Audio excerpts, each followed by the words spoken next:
नमस्कार मेरो टिकटक सम्पूर्ण साथीहरुमा आज म यो जुबेलको फलातिर भन्ने ठाउँमा छु।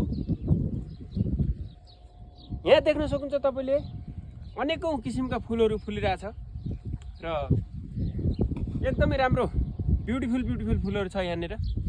तपाईले हेर्न सक्नुहुन्छ। यसो यतातिर देखाइदिनुस् सर। यहाँनेर देख्न सक्नुहुन्छ एकदम राम्रो फूल छ के। हेर्नुस् चारैतिर हरियाली छ। एकदम यस्तो ठाउँ मलाई यो ठाउँ देख्दा एउटा के नेपालको हाम्रो नेपालमा यस्तै हुनुपर्छ है भन्ने एउटा मेरो मनमा केही जागेको छ। र भन्नुपर्दा चाहिँ अब हाम्रो नेपाल देशमा हामी बस्न पाउँथ्यौं केही गर्न सक्थ्यौं भनी सायद हुन्थ्यो होला। हाम्रो नेपाल देशमा हामी बस्ने हाम्रो किस्मतमै छैन। हामी इन्नी खाडी हो। केपी बाले रोजगार दिन छोडिहाले। उनले आफ्नो पेट पाल्दा ठिक्क छ। गोजो कताबाट गोजो भरौँ, कताबाट देश बेचौँ, कताबाट देश मासौँ भन्नेतिर लाग्छन् केपी बा।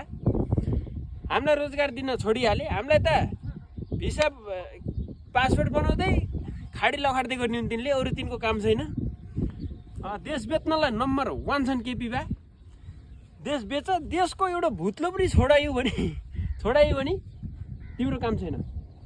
हेर केपी बा यस्तै बनाऊ। हेर नेपाललाई यस्तै बनाऊ। हेर चारैतिर यहाँ हरियाली छ। नेपाललाई यस्तै बनाऊ। मलाई अलि यस्तो लाग्छ यति मसँग प्रशस्तै पैसा हुन्थ्यो भने मैले मेरो नेपालको कलाकारहरूलाई, मोडलहरूलाई, हिरो हिरोइनीहरूलाई मैले Hong Kong, London, Singapore, Australia, UK, America, Japan, Korea मैले कतै पनि जान दिने थिएन।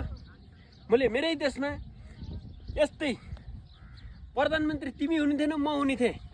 यस्तै चारैतिर हरियाली गराएर मैले मेरो देशको हरेक मोडलहरू, कलाकारहरूलाई मैले मेरै देशमा सुटिङ गराएर त्यही सुटिङ मैले एउटा कुर्सीमा यस्तरी बसेर हेर्ने मेरो धोको छ।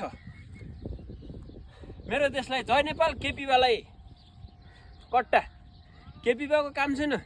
देश नबेच बुढा, देश खाएर नसक। यस्तै बनाउनु पर्छ भन्ने मेरो धारणा छ। बनाउनै पर्छ यस्तै। तिमी यति नबनाइकन मर्नै सक्दैनौ। लो मेरो ग्यारेन्टी छ। मर्यो भने तिमीलाई माथि नै आउँछ म लिउन। यति चाहिँ याद गर। ल बाइ बाइ।